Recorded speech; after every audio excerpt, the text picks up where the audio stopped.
Kila mwanaume huwa anajisikia imara na anajisikia mshindi pale ambapo anaweza kumridhisha mke ama mwenza wake, lakini imekuwa ni mara kwa mara, kila ukijaribu unashindwa.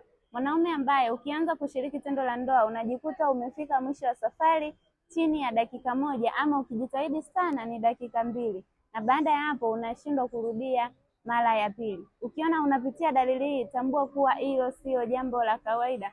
Mwanaume wa namna hii anakuwa anapitia tatizo la upungufu wa nguvu za kiume na linakuwa limeshamaliza muda mrefu, na ndio maana unajikuta hauwezi kurudia tendo.